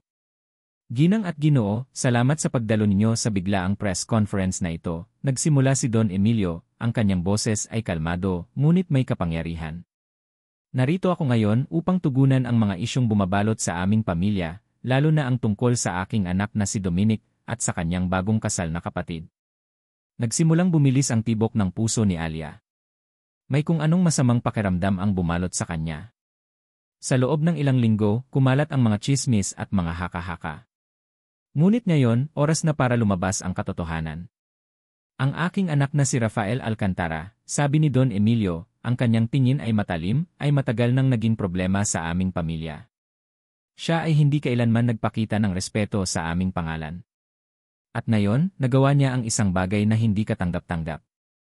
Ang kanyang kasal kay Alia Monteverde, patuloy ni Don Emilio, ang kanyang tinig ay mas tumindi, ay isang pambihirang panloloko. Isang huwad na pagpapakasal. Si Rafael at si Monteverde ay nagkunwari na nagmamahalan para lamang makapasok sa aming pamilya at maagaw ang aming yaman. Mayroon akong mga ebidensya. Naglabas si Don Emilio ng mga dokumento.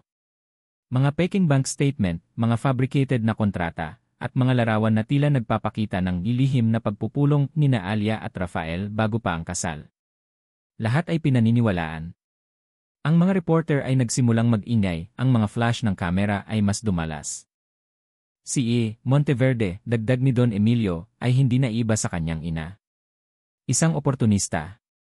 Nais niyang gumanti sa aming pamilya dahil sa mga maling akala tungkol sa kanyang ama. At ginamit niya ang aking anak na si Rafael, at si Rafael naman ay ginamit siya para sa kanilang sariling pakinabang. Ang lahat ay isang malaking kasinungalingan. Nanghina ang mga tuhod ni Alia. Ito na. Ang paghaharap. Sinusubukan siya ni Don Emilio na durugin sa publiko. Ang kanyang dignidad, ang kanyang reputasyon, ay unti-unting winawasak. Hindi, bulong ni Alia. Nagsisinungaling siya. Nagmamadaling lumapit si Rafael, hinawakan ang kanyang kamay. Huwag kang lumabas, Alia. Ako ang haharap sa kanila. Ngunit huli na. May isang reporter na nakakita sa kanila. Narito sila. Si Elrea Alcantara at Emma Rafael Alcantara, sigaw ng isang reporter. Agad na bumaling ang lahat ng kamera sa kanila. Ang mga tanong ay sunod-sunod na bumuhos. Elrea Alcantara, totoo po ba nakasabwat kayo ni El Rafael Alcantara sa panlilinlang sa pamilya Alcantara? El Alcantara, totoo po ba na ginagamit nyo lang si Emma Monteverde para maagaw ang kayamanan ng inyong ama? Ano po ang masasabi ninyo sa mga ebidensya na inilabas ni Don Emilio? Naramdaman ni Alia ang pag-ikot ng kanyang mundo.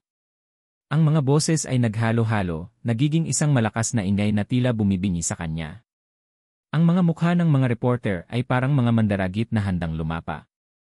Nagsisinungaling siya, sigaw ni Alia, sa wakas ay sumagot. Ginagamit niya lang kami. Siya ang may kasalanan sa lahat.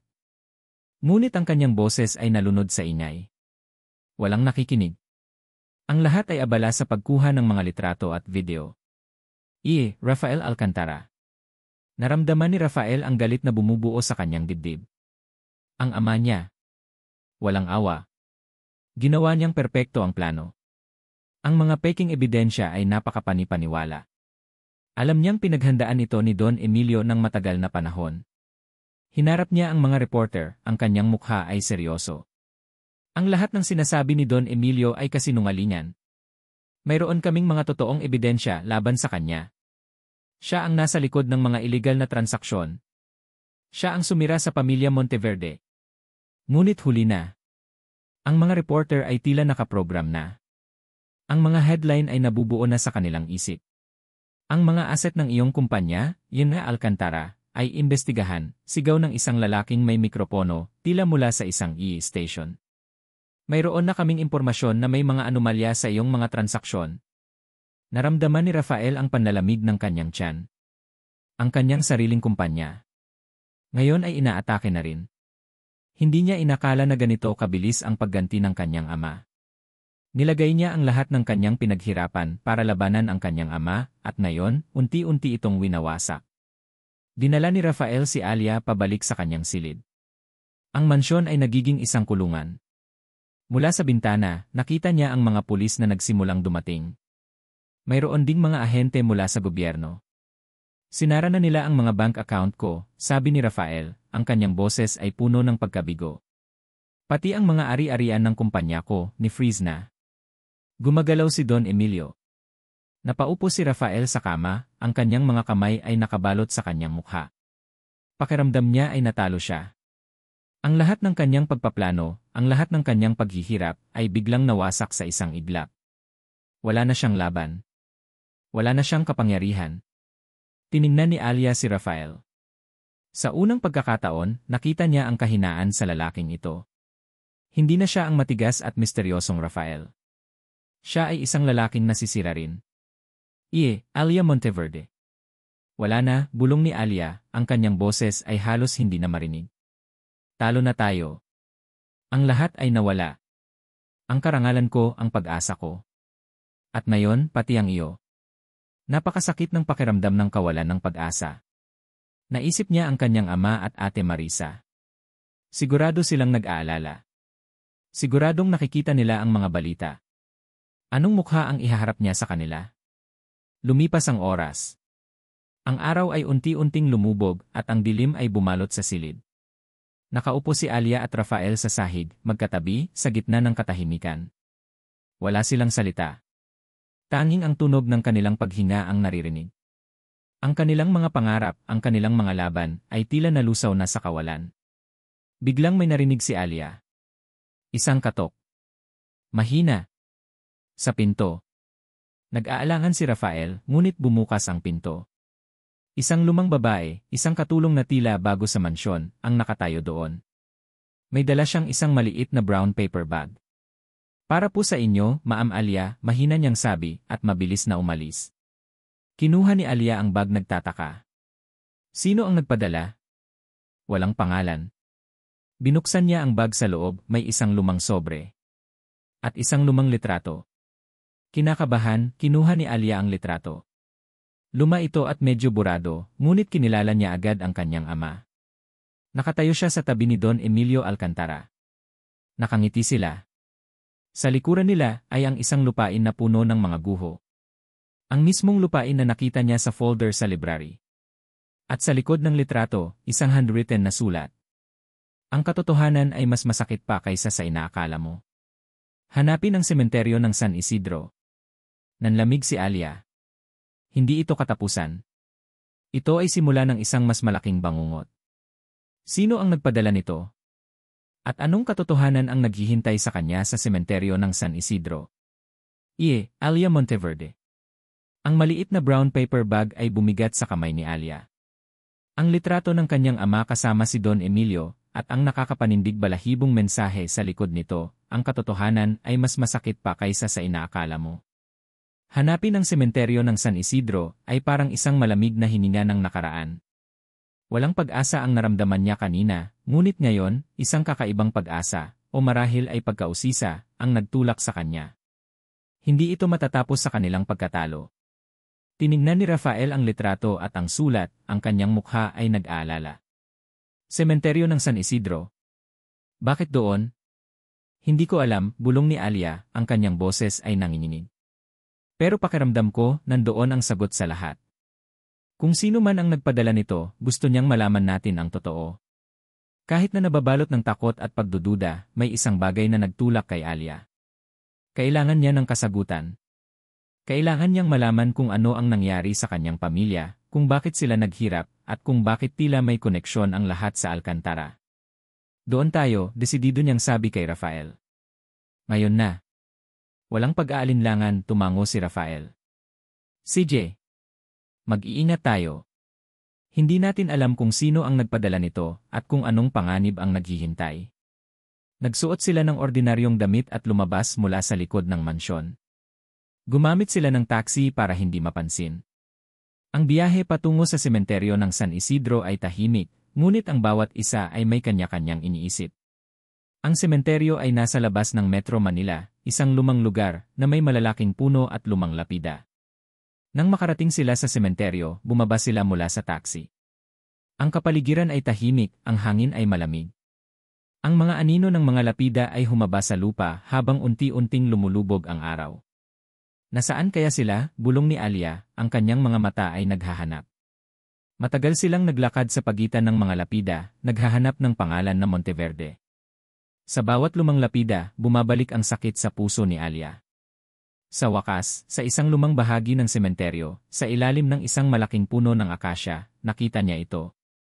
Ang lapida ng kanyang mga magulang, Mariano Monteverde at Isabel Monteverde. Lumuhod si Alia, pinunasan ang lumang lapida. Ang kanyang mga luha ay bumalik, mas mainit ngayon. Narito sila. Ang lugar kung saan sila nagpapahinga. Alia, tingnan mo ito, sabi ni Rafael, ang kanyang boses ay seryoso. Nakatago sa likod ng lapida, sa isang maliit na puwang sa pagitan ng bato at lupa, ay isang lumang lata ng kape. Kinuha ito ni Rafael. Binuksan niya. Sa loob nito, may nakasulat na lumang diary at isang serye ng mga dokumento na nakabalot sa plastik. Ito ang diary ng nanay mo, bulong ni Rafael, habang binubuklat ang mga pahina. At ang mga dokumento. Mga tala ng negosyo. Mga tawag sa telepono. Mga petsa. Binasa ni Rafael ang diary. Ang kanyang boses ay malalim at kalmado, ngunit ang bawat salita ay tumatagos sa puso ni Alia. Ang diary ay naglalahad ng mga detalye ng pagbagsak ng Monteverde Holdings. Hindi lang basta pagkalugi. Ito ay isang detalyadong plano ni Don Emilio Alcantara. Pagsasamantala sa mahina, ginawa ni Don Emilio ang isang investment sa kumpanya ng ama ni Alia, na tila tulong, ngunit isa pala itong scheme para unti-unting angkinin ang assets. Paghuhukay ng lupa, ang pangunahing motibo ni Don Emilio ay ang lupain ng pamilya Monteverde sa probinsya. May malaking proyekto si Don Emilio doon, isang minahan o isang development, at kailangan niya ang lupain ng mga Monteverde. Pagmamanipula at pananakot, nang tumanggi ang ama ni Alia na ibenta ang lupain, ginamit ni Don Emilio ang lahat ng kanyang kapangyarihan. Legal threats, pagharang sa mga supply, pagsuhol sa mga opisyal, at paglagay ng malalaking utang na imposible ng bayaran. Ang trahedya, ang pressure ay naging matindi. Ang ina ni Alia ay nagkasakit. Ang ama ni Alia ay halos hindi na makatulog. Sa isang entry, isinulat ng ina ni Alia ang kanyang huling pag-asa na lumaban, ngunit naramdaman niya ang matinding takot kay Don Emilio. Pagkatapos noon, isang iaksidente sa kalsada ang nangyari. Ang kanilang kotse ay nabunggo. At ang mga magulang ni Alia namatay. Ang sabi sa police report ay aksidental, ngunit sa diary, may huling pahayag ang ina ni Alia na may banta sa kanilang buhay kung hindi nila ibibigay ang lupain. Napahawak si Alia sa kanyang bibig, umiiyak. Ito na. Ang buong katotohanan. Si Don Emilio. Siya ang dahilan. Ang kanyang mga magulang ay hindi lang basta namatay sa isang aksidente. Sila ay biktima ng isang marahas na plano. Ang lupain, Alia, sabi ni Rafael, ang kanyang boses ay malungkot. Ang lupain na iyon ay ang pinakahuling hadlang sa kanyang proyekto. Nang mamatay ang mga magulang mo, wala nang nagmamay-ari noon. Kaya nakuha niya. At ang kasal ninyo ni Dominic isa pang paraan para masiguro na hindi ka magiging problema sa hinaharap. Para makontrol ka. Dominic. Alam niya to, basag na tanong ni Alia. Ang bahagi ng tungkol sa lupain, alam niya, sagot ni Rafael. Pinipilit siya ni Don Emilio na maging bahagi ng transaksyon. Takot siya, Alia. Sobra. Natatakot siya sa ama niya. At ang babaeng nakita mo sa litrato niya siya ang insurance ni Dominic. Isang paraan para makatakas siya sa utang niya sa illegal group kung magiging success ang plano ng Don. Kaya nang utusan si Dominic na kanselahin ang kasal mo, sumunod siya. Hindi dahil hindi kanya mahal, kundi dahil mas takot siya sa kahihinatnan ng hindi pagsunod kay Don Emilio at sa pagbayad ng utang niya. Rafael Alcantara. Naramdaman ni Rafael ang kirot sa kanyang dibdib habang binabasa ang diary. Ang paghihirap ng pamilya ni Alia. Ang pagkawala ng kanyang mga magulang. Ito ang dahilan kung bakit siya lumaban. Ito ang katarungan na gusto niyang ibigay. Kinuha niya ang mga dokumento na nasa lata. Mga kopya ng mga deed of sale, mga legal na dokumento na nagpapakita ng iligal na paglilipat ng ari-arian. Mga ebidensya na pinaghirapan niyang hanapin sa loob ng maraming taon. Mayroon na tayong lahat, Alia, sabi ni Rafael, ang kanyang boses ay puno ng determinasyon. Ang diary ng mama mo ay magiging susi. Ito ang magpapatunay sa lahat ng kasalanan ni Don Emilio. Biglang may narinig silang kaluskos. Nagtago sila sa likod ng malaking lapida. Nasaan siya? Isang boses ang narinig nila. Dito lang yan. Sinusundan natin siya, sagot ng isa pa. Biglang bumulaga si Dominic, kasama ang dalawang tauhan ni Don Emilio. Ang kanyang mga mata ay nanlaki nang makita niya sina Alia at Rafael. Hawak ni Alia ang diary ng kanyang ina. Alia! Rafael! Anong ginagawa niyo rito? Sigaw ni Dominic, ang kanyang mukha ay namutla.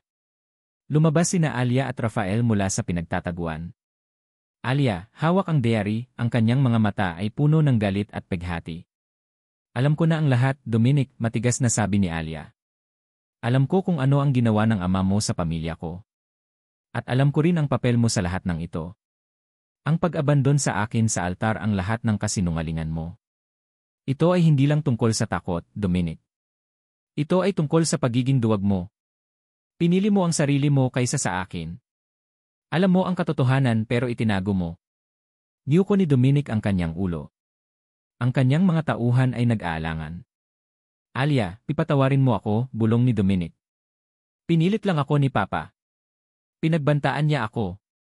Kung hindi ko ginawa ang gusto niya, mawawala ang lahat ng sa akin. At ang babae na yon ginagamit ko lang siya para sa utang ko. Kasinungalingan, sigaw ni Alia, ang kanyang boses ay umaalingaw sa sementeryo. Ginagamit ka lang niya, Dominic. At ikaw naman, ginamit mo ang lahat para lang sa sarili mong kaligtasan. Ang mga magulang ko, Dominic. Ang buhay namin. Sinira ng ama mo. At alam mo. Tiningnan ni Rafael si Dominic, ang kanyang tingin ay puno ng puot. Wala nang takasan, Dominic. Ang lahat ng kasalanan ng ama mo ay malalantad. At pati ang iyong pagiging duwag. Naramdaman ni Alia ang determinasyon na bumubuo sa kanyang puso. Hindi na siya iiyak. Hindi na siya magiging biktima. Ngayon, siya na ang lalaban. Naramdaman niya ang kamay ni Rafael na humawak sa kanyang kamay. Ang init ng kanyang balat ay nagbigay ng lakas. Hindi siya nag-iisa. Mayroon tayong ebidensya, Rafael, sabi ni Alia, ang kanyang boses ay matigas at malakas. Ang lahat ng ito, isusumbong natin sa publiko. Hindi na tayo matatakot. Hindi na tayo magtatago. Ang hangin ay umihip at ang mga lumang pahina ng diary ay bahagyang nilipad. Ang mga anino sa sementeryo ay tila gumalaw, sumasang-ayon. Ang katotohanan ay sisikat. At ang Alcantara Mansion ay sisiklab sa apoy ng mga lihim nito. Alia Monteverde. Ang bigat ng diary ng kanyang ina, kasama ang mga dokumento na naglalahad ng katotohanan, ay nagbigay ng bagong lakas kay Alia. Hindi na siya iyak. Hindi na siya magiging biktima. Oras na para lumaban. Rafael, sabi ni Alia, ang kanyang boses ay matigas ngunit may bahid ng paghati. Alam ko na ang lahat. Alam ko na ang ginawa ng ama mo. Hindi natin pwedeng hayaan na magtagumpay pa siya. Tama ka, sabi ni Rafael, ang kanyang mga mata ay nanunuot. Mayroon tayong ebidensya. Ngayon, ilalantad natin ang lahat. Napakagulo pa rin ng mansyon. Ang mga pulis at ahente mula sa gobyerno ay nag-imbestiga sa mga opisina ni Don Emilio. Ngunit alam ni na Alia at Rafael na ang tunay na laban ay hindi sa korte lang. Ito ay sa publiko. Sa tulong ng ilang kontak ni Rafael sa media na tindi pa ang pagpapahalaga sa katotohanan kaysa sa politika, nagkaroon sila ng pagkakataon. Isang maikling paanyaya sa isang biglaang press conference, hindi sa mansyon ng Alcantara, kundi sa isang maliit na hotel function room, malayo sa kapangyarihan ni Don Emilio. Kinaumagahan, naroon sila. Ang silid ay puno ng mga reporter. Ngayon, hindi na si Don Emilio ang nagsasalita. Sila. Naglakad si Alia patungo sa podyum, ang kanyang puso ay kumakabog ng malakas. Nakasuot siya ng isang simpleng itim na damit, ang kanyang buhok ay nakapusod. Wala siyang makeup. Gusto niyang makita ng lahat ang totoong siya, ang biktima na lalaban. Si Rafael ay nakatayo sa kanyang tabi, ang kanyang presensya ay nagbibigay ng lakas. Sa likuran nila, may isang malaking screen na nakahanda para sa mga dokumento. Nagsimula si Alia. Ang kanyang boses ay nanginginig sa simula, ngunit unti-unting lumalakas habang binabanggit ang bawat salita. Magandang umaga po, nagsimula siya, tinitignan ang mga kamera. Ako po si Alia Monteverde. At narito po ako para sabihin ang katotohanan. Nagsimula siyang ikwento ang lahat. Ang kasal na nawala. Ang kahihiyan sa altar. Ang pagiging asawa ng isang estranghero. Ang lahat ng pagdududa. Ang mga pananakit ni Donna Elena. Akala ko, ako ang may problema, sabi niya, ang kanyang tinig ay puno ng sakit. Akala ko, ako ang walang halaga. Pero mali ako. Ang katotohanan ay mas madilim pa kaysa sa akala ko. Ang pamilya ko, ang pamilya Monteverde, ay biktima ng kasakiman. Ang aking ama at inani. Hindi niya napigilan ang kanyang luha. Ngunit pinilit niyang magpakatatag. Ang aking ama at ina ay pinahirapan ng isang taong may kapangyarihan. Ginawa siyang bangkarote. At hindi lang iyon. Ang kanilang lupain, ang kanilang buhay ay kinuha. At ang taong nasa likod ng lahat ng ito. Si Don Emilio Alcantara. Nagsimula ang bulungan. Ang mga reporter ay nagulat. Rafael Alcantara. Naramdaman ni Rafael ang pag-igting ng kanyang panga habang nakikinig kay Alia. Ang kanyang tapang ay nakakamangha. Ang kanyang boses ay umaalingaw sa silid. Ito ang sandali. Mayroon kaming mga ebidensya, sabi ni Rafael, lumapit sa podium. Hindi lang si Emma Monteverde ang biktima ni Don Emilio. Marami pa. Sa paghahanap ng kapangyarihan at kayamanan, hindi niya inalintana ang mga buhay na kanyang sinira. Ipinakita ni Rafael ang mga dokumento. Ang diary ni Isabel Monteverde. Ang mga bank statements. Ang mga deed of sale na nagpapakita ng iligal na transaksyon sa lupain ng Monteverde. Ang mga lumang artikulo ng pahayagan na nagpakita ng biglaang pagkalugi ng mga kumpanya na nakipag-ugnayan kay Don Emilio. Ang lahat ng ito ay pruweba, sabi ni Rafael, ang kanyang boses ay matigas at walang bahid ng pagdududa. Si Don Emilio Alcantara ay isang mandaragit. Ginamit niya ang kanyang kapangyarihan para manira ng buhay. Ang kanyang mga transaksyon ay iligal. Ang kanyang mga gawain ay kriminal. Naging kaguluhan ang silid. Nagsimulang magtanong ang mga reporter. Ngunit bago pa man makasagot si Rafael, bumukas ang pinto ng silid. Pumasok si Don Emilio Alcantara, kasama ang kanyang mga abogado at ilang security guards. Ang kanyang mukha ay puno ng galit. Sa kanyang tabi, naroon si Donna Elena, na mutla, ngunit matigas pa rin ang tindig. Kasinungalingan, sigaw ni Don Emilio, ang kanyang boses ay umaalingaw-ngaw. Ang lahat ng ito ay paninira. Isang gawa-gawa lamang ng aking anak na bastardo, at ng babaeng ito, para sirain ang pangalan ko. Nagulat ang lahat. Ang pagdating ni Don Emilio ay hindi inaasahan. Don Emilio, ang mga ebidensya ay hindi nagsisinungaling, sigaw ng isang reporter. Lahat ng iyan ay peking ebidensya, depensa ni Don Emilio, lumapit sa podium. Inutusan sila ng mga kalaban ko para sirain ako. Walang katarungan dito.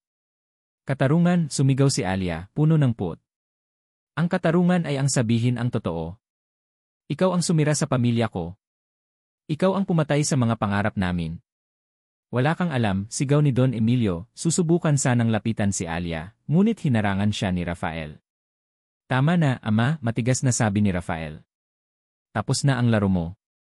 Sa gitna ng kaguluhan, isang boses ang narinig nila. Nagsisinungaling si Papa. Lumingon ang lahat. Si Dominic. Nakatayo siya sa likuran, ang kanyang mukha ay namutla, nanginginig. Ang kanyang mga mata ay nakatuon kay Alia. Dominic! Ano ang sinasabi mo? Sigaw ni Donna Elena. Hindi, inay, sumigaw si Dominic. Tama si Alia. Ginawa niya ang lahat. Pinilit niya akong iwanan si Alia. Dahil sa mga utang ko. At dahil sa lupain ng mga Monteverde. Alam kong may kinalaman siya sa aksidente ng mga magulang ni Alia. Narinig ko siya. Nagulantang ang lahat. Ang pag-amin ni Dominic. Ang sarili niyang anak. Dominic! Manahimik ka, sigaw ni Don Emilio, susugurin sana si Dominic, ngunit hinarangan siya ng mga security guards. Hindi, Papa, sumigaw si Dominic, umiiyak na. Sawa na akong magtago. Sawa na akong magsinungaling. Kailangan kong sabihin ang totoo. Alam ko ang lahat ng ginawa mo, Papa. Ang pagpapahirap mo sa mga pamilya. Ang pagkuha ng mga ari-arian nila. Ang pagmanipula ng mga negosyo. Ang lahat. Napaupo si Donna Elena, umiiyak. Ang kanyang anak, ang kanyang buong mundo, ay gumuguho. Sinubukan niyang lapitan si Dominic, ngunit huli na. Ang mga reporter ay nagsimulang gumalaw. Ang mga kamera ay nagsimulang mag-flash. Ang mga pulis at ahente ng gobyerno, na inalertohan na ni Rafael, ay pumasok sa silid. Don Emilio Alcantara, sabi ng isang opisyal, ikaw ay inaaresto dahil sa mga kasong korupsyon, pagmamanipula ng ekonomiya, at paglabag sa karapatang pantao. Mayroon na kaming sapat na ebidensya. Hindi na makalaban si Don Emilio. Ang kanyang mukha ay puno ng galit at pagkatalo. Tiningnan niya si Rafael at Alia, ang kanyang mga mata ay puno ng pagkamuhi. Magsisisi kayo nito, bulong niya. Magsisisi kayong kinalaban niyo ako. Ngunit walang takot si Alia. Wala siyang naramdaman kundi kaluwagan. Niyakap ni Rafael si Alia. Ang init ng kanyang katawan ay nagbigay ng kapayapaan sa kanyang puso. Natapos na. Ang laban ay tapos na. Nakita niya si Dominic na inihihiwalay sa kanyang ina, umiiyak. Ang kanyang mukha ay puno ng pagsisisi. Ang mga ilaw ng kamera ay patuloy na nag-blabline. Ang mga boses ng reporter ay patuloy na nag-ingay. Ang Alcantara Mansion ay naging sentro ng isang malaking iskandalo. Ngunit sa gitna ng lahat ng kaguluhan, nakatayo si Alia at Rafael. Magkasama.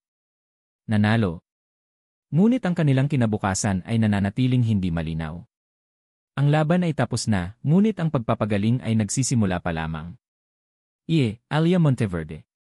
Makalipas ang ilang buwan, ang Alcantara Mansion ay nanatiling simbolo ng isang panahong puno ng kasinungalingan. Ngunit para kina Alia at Rafael, hindi na doon ang kanilang mundo. Lumayo sila sa sementadong kaharian ng mga lihim at lumipat sa isang simpleng bahay sa labas ng lungsod na may hardin at tanawin ng malawak na bukirin. Dito, sa gitna ng kapayapaan, nagsimula ang kanilang pagpapagaling.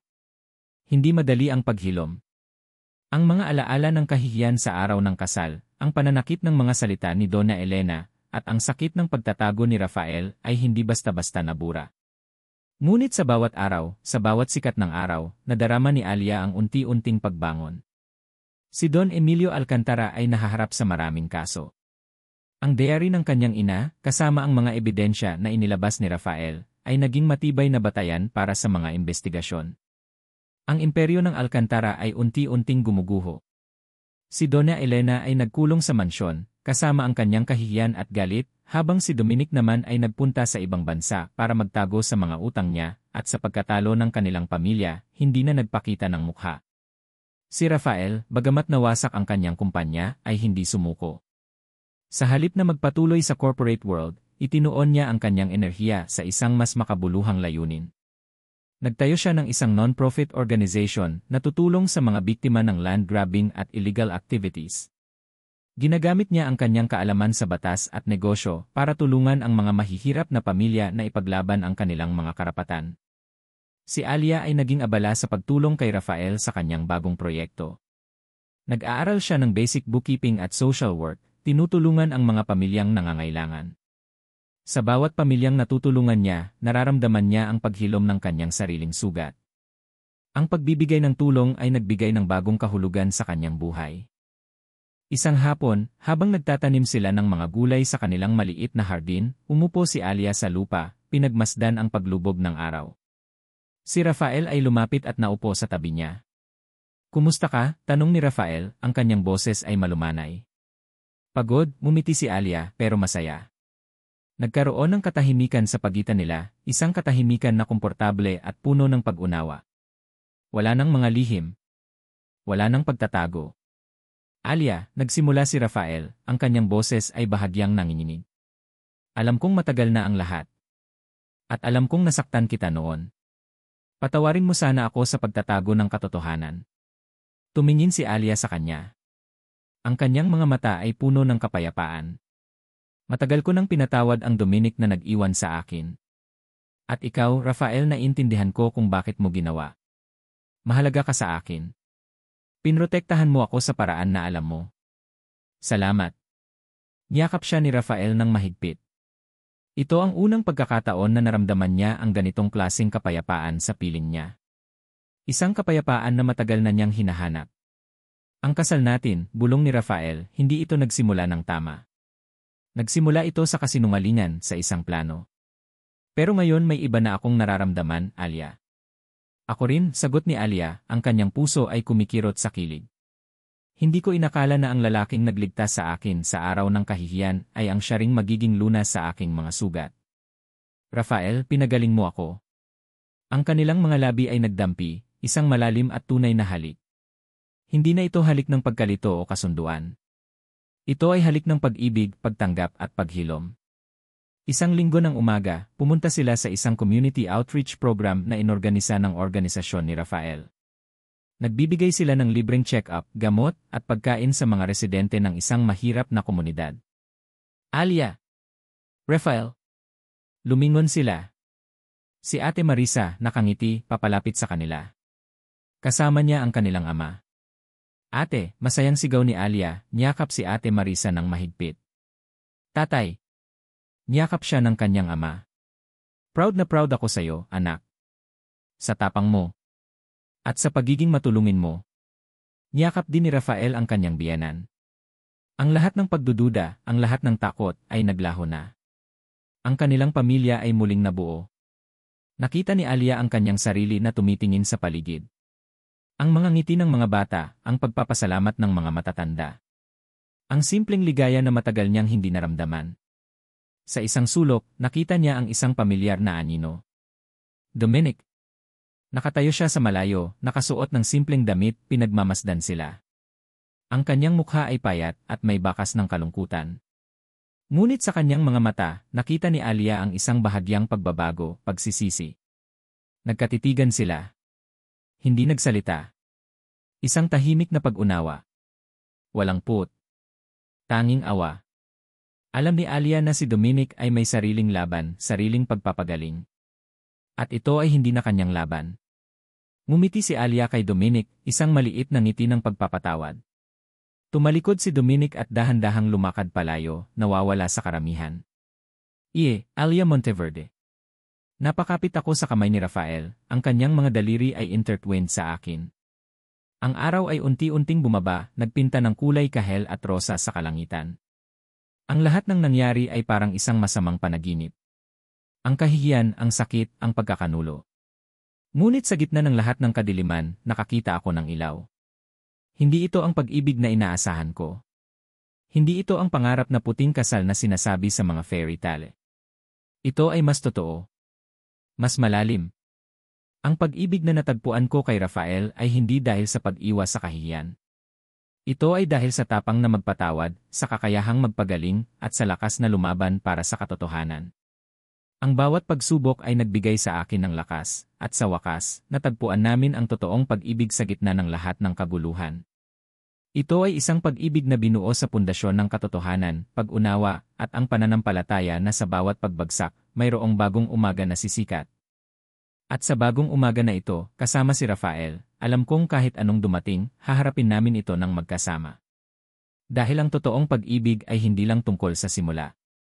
Ito ay tungkol sa pagpapatuloy, sa pagpapagaling, at sa paghahanap ng liwanag sa pinakamadilim na bahagi ng ating buhay. At dito nagtatapos ang kwento ni Alia at Rafael, isang paglalakbay na puno ng sakit, pagtuklas, at paghilom.